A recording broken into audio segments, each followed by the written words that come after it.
the whole point of what we've been doing so far is that we need to be able to, if given any situation, we should be able to write an equation, calculate for a table, and draw a graph for it. Now, you've been practicing with making an equation so far, and then you've been calculating at the beginning of the quarter to figure out the table.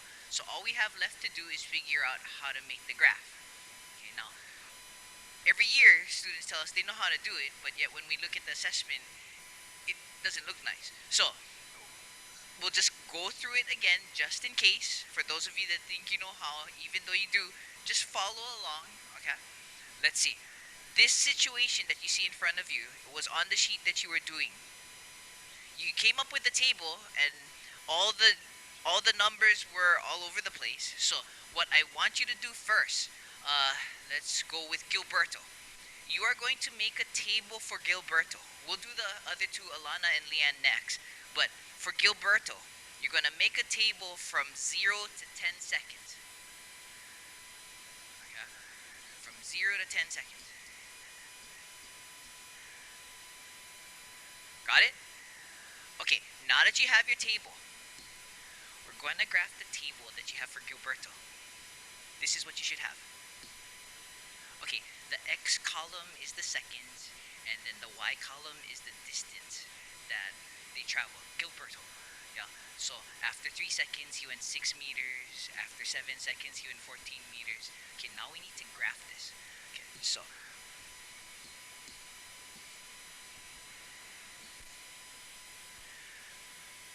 when you do your graphs, your x and y axis, first thing, you have to look at the numbers in your table to decide how you're going to draw your axes. Um, a lot of times we notice when students draw their x and y axis, they try to make the x and y axis cross at the center of the paper. Now, it's not necessary. You can. Another thing we also notice is that they try to make it so that the lines cut each other in half. That's not necessary either. It is possible to draw your axes so that the x-axis is way up here, and then you have a lot of y-axis on the bottom, and vice versa. You can have the x-axis way at the bottom, and then have a lot of y-axis above. You don't have to do it that way either. You could have the y-axis all the way to the right, yeah, so that you have a lot of x-axis on the left, or you could have it all the way to the left and have a lot of x-axis on the right, which is the situation that we need because all the numbers in our table are positive. Okay, so this is where we're gonna start off. Okay, now next thing we notice is that when you folks number, here, let me blow this up a bit so that you can see. Okay, when you folks number your lines or your axes, there are a bunch of you that do the numbering in between the lines, so you put your numbers like here, 1, 2, 3, 4, 5. Yeah, but you cannot locate points like this. Yeah, 5 can be anywhere in between the two lines. So what you want to do, hold on. You want to put your numbering onto the lines. Now, yeah, it sounds kind of dumb, but there are people that do this. Okay, you want to put the numbering onto the lines. Okay, that way it's easy to say that exactly on the line is 4, exactly on the line is 5, and so on. Okay, hold on. Okay, so on the x-axis, you want to put the independent variable. Now, if you think about it, x, the way we set up our table, we know that x was the first column and the y is the second column. But if you think about the situation, independent means the one that can keep, okay, rephrase. Dependent is the one that relies on the other variable in order to be figured out. Like in this example, they're telling us they walk a certain distance in an amount of time. We cannot figure out the distance unless we know the amount of time that they walk. So the independent variable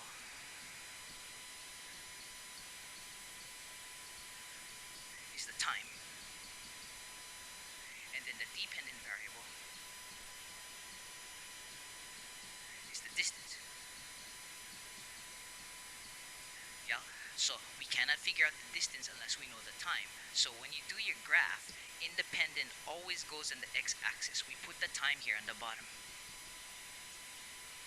and then we start right here at the y-axis. 0, 1, 2, 3, making sure that the numbers are on the line. 6, 7, 8, 9, 10.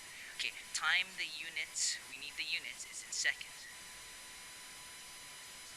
So obviously if independent goes on the bottom, then distance goes on the y-axis.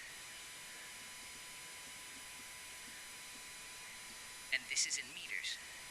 Yeah, again, you need to put your units, you need to put a label. And then we start numbering from the bottom. 0. Oh, wait a minute. If we look at our table, going by twos is okay here. 2, 4, 6, 8, 10, 12. Okay. Now, all we have to do is plot the dots. Okay, so using our table, at 0, we don't go up. At 1, it says to go up 2, so right here 2, to go up 4, and so on. Yeah, that's why being on the line makes sense.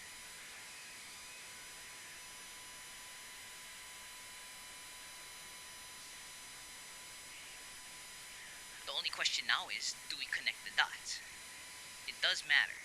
Yeah, sometimes you have to connect them, sometimes you don't. Yeah, did I say that right? Sometimes you have to connect them, sometimes you don't. Okay, so there is a reason why we connect and why we don't. In this problem, we have to connect the dots. And the reason for that is because there is information in between the dots. If you walk for 1.5 seconds, like, okay, if we didn't connect the dots, take a look at the picture. If we walked for 1.5 seconds, there's no information. The way the graph is written, it says at time 0, you disappear for a second. At 1 second, you reappear 2 meters away. You disappear again for another second, and you reappear. So every second, you just reappear every 2 meters. That doesn't make sense. So if we connect the dots,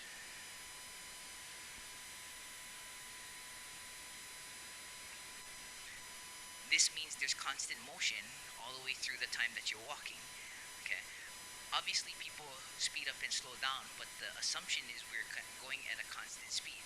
That's why in between there's information. We have to connect the dots. There will be situations later on where you shouldn't be connecting any of the dots. Okay.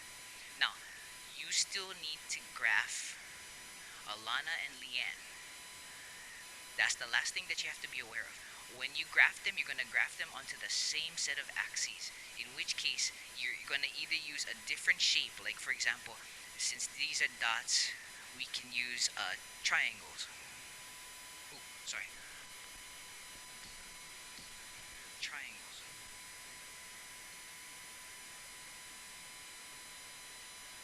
Yeah, or if you want, you can use squares. Yeah, you have to fill them in now. There's a reason for the filling in. If you don't fill them in, you're saying nothing occurs there. Like for example, if I were to create a box that looks like this, and I were to connect it,